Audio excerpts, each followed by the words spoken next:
The last 18 months really haven't gone according to script for anybody on planet Earth, have they? As far as car making is concerned, though, they've been a bit of a pain for this. This is the 8th generation Chevrolet Corvette, the C8. It came along right at the end of 2019, and then Chevrolet had a few reunion problems to resolve, which aren't unknown when you make cars in the good old US of A. And then, of course, 2020, the pandemic happened. So it wasn't until right at the end of last year that Chevrolet really finished ramping up the Corvette production line. And now that it has, it's making something close to 200 of these every day, which is 50,000 odd cars a year. If you take all of the Porsche 911s that they make in a year and add all of the Jaguar F-Types that they make in a year, and probably one or two others, you still don't get 50,000 cars. This is a globally significant sports car. And now you can buy one in Europe and the UK. The European spec Corvette has arrived. And this is it. So how do you get one? Well, as far as UK sales are concerned, they're handled by a company called Ian Allen Cars, which is based just outside of southwest London. The car is on sale now. You can buy one in right-hand drive, which is also a new thing for the Corvette. But there's a whole lot that's new to talk about other than the location of the steering wheel. So the really new thing here is where the engine sits. Since year dot, or 1953 I think, as far as the Corvette's concerned, they've been putting a small block V8 in the front of this car. This 8th generation car is the first one that they've put that engine in between the axles, behind the cabin, behind the driver. This is the first mid-engined Corvette there's ever been. Why have they done that? Well, there are technical reasons. They figure they can make a more rigid, lightweight car that way. They can make a better handling car because you get a more even weight distribution. You get performance gains from having the weight of the car over the driven axle. It also makes this car a lot more like a modern £80,000 sports car, doesn't it? Or a £100,000 sports car. It makes it more like the sports car market of today rather than the sports car market of 60 years ago. I think that's probably the biggest reason. Chevrolet have always wanted credibility for this car, really, and I think moving to a mid-engined layout just lends them a lot more instant credibility than they had before.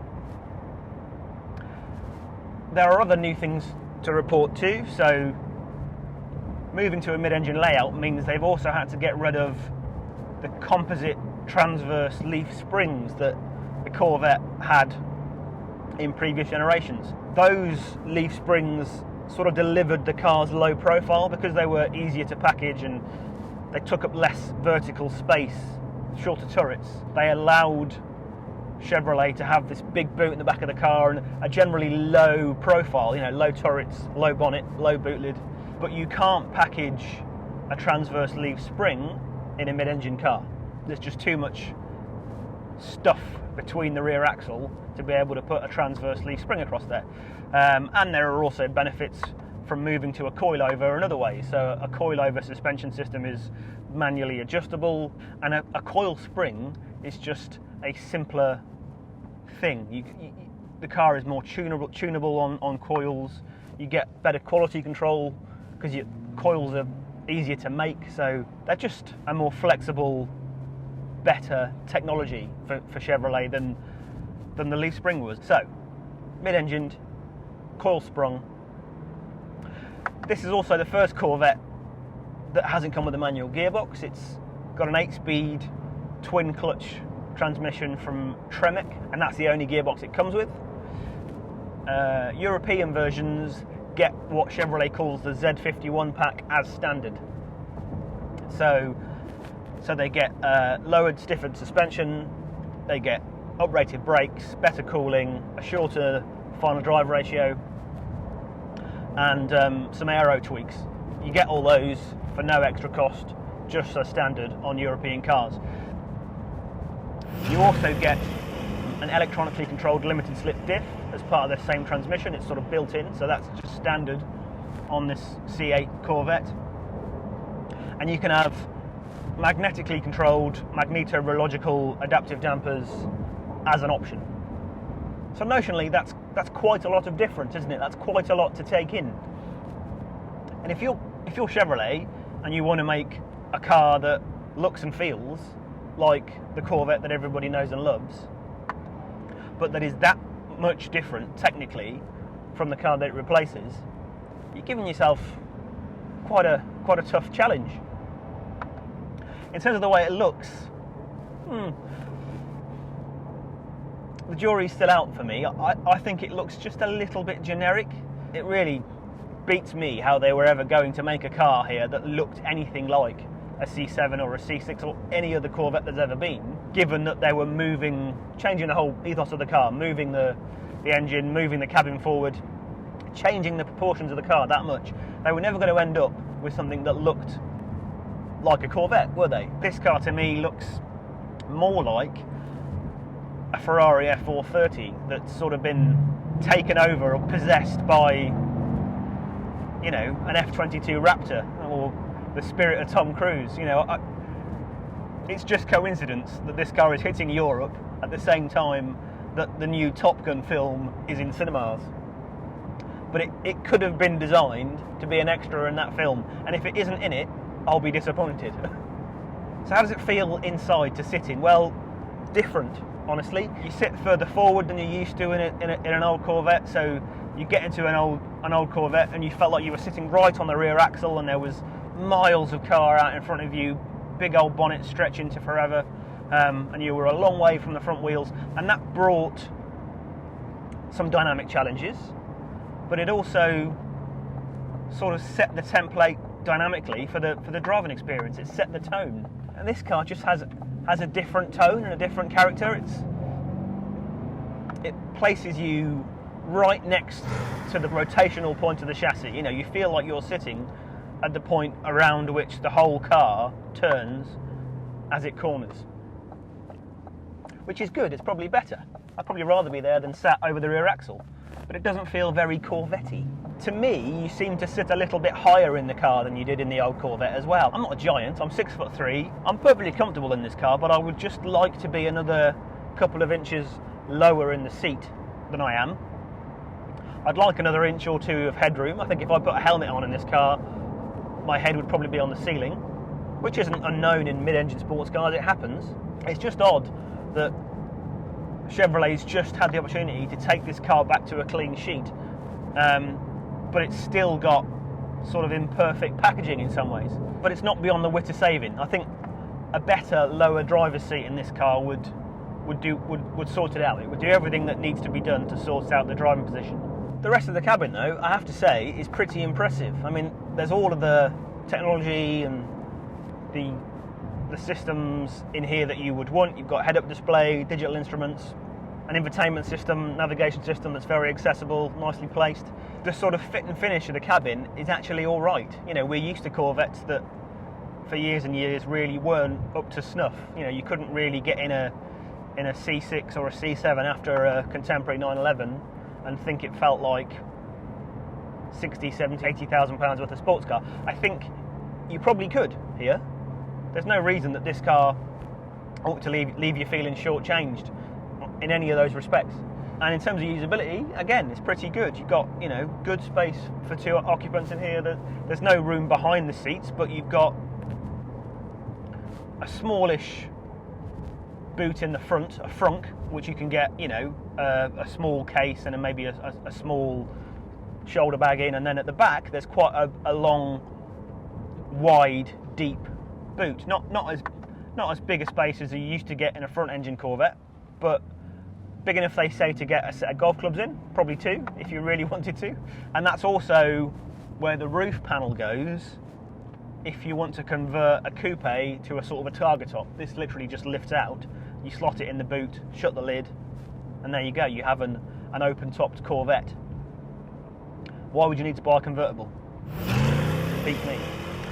There's a bit of complexity to the driving experience, I suppose. I mean, the way that, you know, modern sports cars tend to have that. This one's no different. So there's a little covered drive mode selector here on the centre console, and you use that to go between your primary drive modes. You've got a touring mode, a sport mode, a track mode, and a sort of a weather mode, a wet mode if you like. But beyond those, there's a custom mode, they call it My Mode, so you can just set up your particular steering, suspension, brake pedal feel and engine sound preferences on My Mode.